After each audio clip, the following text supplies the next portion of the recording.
Fala pessoal, tudo bem? Sejam bem-vindos a mais um vídeo aqui do nosso canal. E esse vídeo, ele é um vídeo diferente.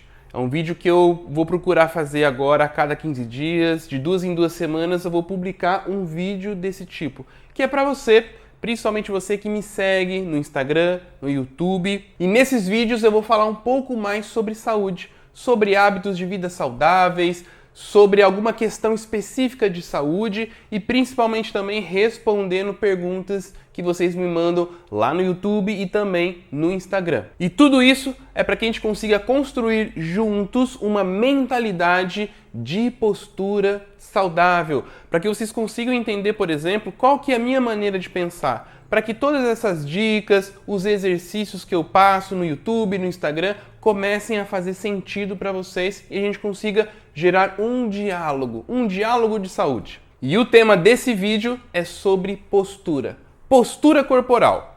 Eu, como fisioterapeuta, constantemente sou questionado sobre postura. Então o pessoal me pergunta, e aí Rodrigo, o que você acha da minha postura? Você acha que a minha postura ela é saudável? Você acha que eu tô meio torto, que eu tô meio corcunda? Enfim, todo mundo me pergunta sobre postura. E a ideia aqui nesse vídeo é que a gente fale sobre postura, só que vamos falar da postura de uma maneira diferente. Vamos falar sobre a relação das nossas emoções e a maneira como é a nossa postura, como a gente se expressa, como que a nossa postura corporal ela é influenciada pelas nossas emoções. Para quem me acompanha no Instagram, há umas 2 semanas passadas eu fiz uma publicação no meu story e perguntei para vocês, e aí, vocês acham que a sua postura é influenciada pelas suas emoções? E, como vocês devem ter percebido, muitas pessoas relataram que sim, que existe uma relação entre emoções e postura. Vamos então tentar entender um pouco sobre essa relação e a partir daí a gente pensar e repensar a nossa postura corporal. Vamos começar então lá do início. Emoções. O que significa emoções? Emoções do latim emovere, que significa mover, que significa movimento. Então, emoções têm a ver com movimento. Na verdade, as emoções elas estão relacionadas com aquilo que te faz mover, aquilo que te leva à ação. É como se fosse uma energia, é como se fosse uma ponte entre o mundo das ideias e o mundo da ação. Quem faz essa ponte são o quê? São as emoções. Vou dar um exemplo para vocês. Imagine que você está numa sala com várias pessoas e você pede para essas pessoas fazerem a mesma ação, a mesma atividade. O que motiva cada um a fazer essa atividade é diferente, apesar das ações serem iguais. Então, por exemplo, uma pessoa ela pode fazer essa ação por generosidade, uma pessoa pode fazer essa ação por raiva, outra pessoa pode fazer a mesma ação por paixão, enfim, aquilo que motiva ela é diferente, apesar das ações serem as mesmas, fisicamente serem as mesmas. Então podemos entender as emoções como sendo aquilo que permeia a sua ação, aquilo que justifica a sua ação, aquilo que dá cor à sua ação. Partindo então desse ponto de vista, o que a gente tem? Nós temos um físico que está sendo o quê? Moldado, que está sendo guiado e direcionado por emoções. É uma emoção que gera uma ação e que molda o seu físico. E isso é chamado de quê? De linguagem não verbal. Nós temos um tipo de linguagem que são as linguagens verbais e as linguagens não verbais. Linguagem verbal é isso que a gente está fazendo agora. Eu estou conversando, eu estou falando palavras e você aí do outro lado está ouvindo essas palavras e entendendo aquilo que eu estou falando.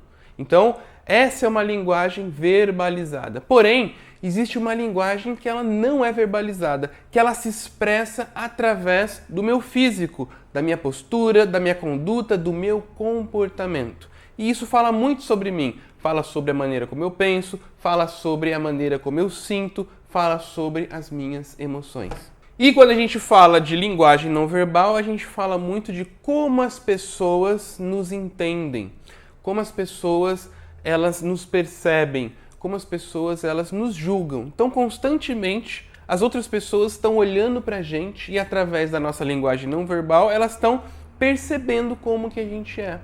E o contrário também é verdadeiro. Constantemente a gente está lá, julgando as pessoas, tentando entender elas através dos comportamentos que elas tomam no dia a dia. E isso é natural do ser humano. A relação humana, ela é algo que é baseado em sentimentos, que ela é baseado em emoções. E isso vai se expressar aqui, na nossa relação não verbal, principalmente. Cientistas sociais passaram muito tempo estudando o que o nosso corpo fala sobre nós.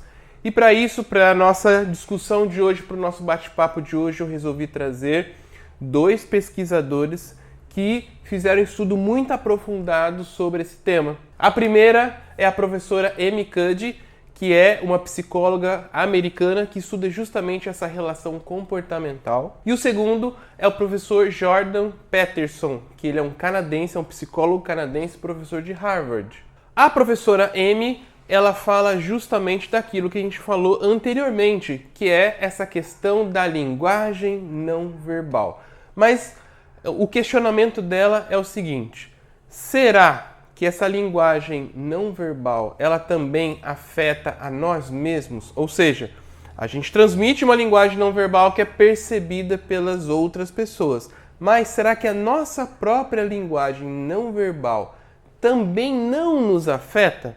E para isso ela trouxe todo um estudo que fala sobre as expressões de poder e as expressões de inferioridade. No reino animal, as expressões de poder são aquelas que se traduzem por uma expressão corporal de expansividade, de abertura, de domínio e ocupação dos espaços. E isso não acontece só nos primatas ou nos animais, isso acontece também com seres humanos. Quando a gente tem poder, quando a gente é vencedor, o que a gente faz? A gente quer se abrir, a gente quer se expandir. E essas expressões de vitória, elas são universais. Uma pesquisadora também americana, Jessica Tracy, ela também fez pesquisas em que ela comparou pessoas cegas de nascença e pessoas não cegas. Toda vez que essas pessoas elas queriam expressar uma vitória, uma conquista, elas sempre faziam o mesmo gesto, que é esse gesto da vitória de levantar os braços e ter uma expressão corporal de abertura. O contrário também é verdadeiro. O que a gente sente quando a gente está mais enfraquecido, quando a gente está mais derrotado, quando a gente está mais ansioso, depressivo? A gente tem uma postura em fechamento, uma postura em encolhimento, a gente fica menorzinho. E aí a gente vê uma clara relação entre emoções e postura corporal. Quando estamos felizes, quando estamos alegres, quando estamos nessa situação de dominância, de vencer, de campeão, a gente quer o quê? A gente quer se abrir, a gente quer se expandir. Quando a gente se sente mais derrotado, mais deprimido, mais cansado, mais amassado literalmente, a gente acaba se encolhendo, ficando cada vez mais fechado. Tanto a professora Amy quanto o professor Jordan, eles descreveram toda a fisiologia hormonal e neurológica que ocorre no nosso corpo quando a gente está em um desses estados. A doutora Amy, ela fala da relação entre testosterona e cortisol. A testosterona é o hormônio do poder, é o hormônio da confiança. Já o cortisol, ele é o hormônio do estresse. Pessoas com mais confianças, campeões, líderes, o que eles têm? Eles têm um nível de testosterona mais elevado. Já as pessoas que se sentem mais derrotadas, ansiosas, depressivas, têm níveis de cortisol mais elevado. E o contrário também é verdadeiro. As pessoas que estão se sentindo mais amassadas e tal, com menos confianças, vão ter um nível de testosterona mais debilitado. A doutora Amy, na sua pesquisa, ela constatou que pessoas, quando elas adotam uma postura de dominância, ou seja, coluna mais ereta, peito para frente, posturas que ela chama de posturas de poder, ela consegue ter um aumento da testosterona e uma diminuição do cortisol. A gente está falando de testosterona, mas isso é independente se é homem ou se é mulher. Para homem e mulher isso é válido. Já o professor Jordan, ele relembra alguns estudos feitos com lagostas. Mas por que as lagostas? Porque as lagostas têm um sistema nervoso muito parecido com o sistema nervoso do ser humano. E eles fizeram esse estudo com as lagostas, em que essas lagostas elas lutavam entre si pela disputa de território. E o que foi constatado? Foi constatado que aquelas lagostas que ganhavam a batalha, que ganhavam o combate, a luta, elas ficavam maiores. Elas estendiam o seu corpo e ficavam maiores. Já as lagostas derrotadas, o que elas faziam? Elas se encolhiam. Elas se encolhiam, ficavam mais introvertidas, sem capacidade de reação. Se tivesse um combate de novo, é bem provável que elas perderiam. E isso ocorre em função de um neurotransmissor chamado serotonina, que está relacionado com o quê? Com a felicidade, com o estado de prazer, com um bom ânimo. E o professor Jordan, assim como a professora Amy, fala de você adotar essa postura mais altruísta, que vai favorecer a produção de serotonina e que também vai melhorar a sua postura, que vai melhorar a sua autoestima, a sua confiança para realizar as coisas do dia a dia. E qual que é a conclusão de toda essa conversa que a gente está tendo hoje? A primeira conclusão é que, sim, os nossos estados emocionais, eles vão influenciar na nossa postura. E isso vai influenciar a nossa linguagem não verbal. Porém, nós também temos um caminho para mudar as nossas emoções. Se a gente consegue também trabalhar sobre a nossa postura corporal, a gente também consegue fazer o caminho de volta e mudar a maneira como a gente sente as coisas, mudar as nossas emoções. Isso serve muito para quando você está num estado de ânimo meio para baixo, quando você está num estado de ânimo meio difícil, passando por uma crise, passando por um processo, sei lá, de ansiedade, de depressão. Se você consegue mudar a sua postura corporal, você também vai atuar em cima dessas emoções e consegue revertê-las em uma condição mais favorável. Então, voltando ao nosso questionamento, será que existe uma postura ideal, uma postura perfeita? E eu já de imediato falo para vocês que não existe uma postura ideal. Por quê? Porque cada ser humano é um. Como cada ser humano é um, tem as suas próprias emoções, seus próprios sentimentos, e isso vai ser expresso pelo seu corpo de uma maneira muito individualizada.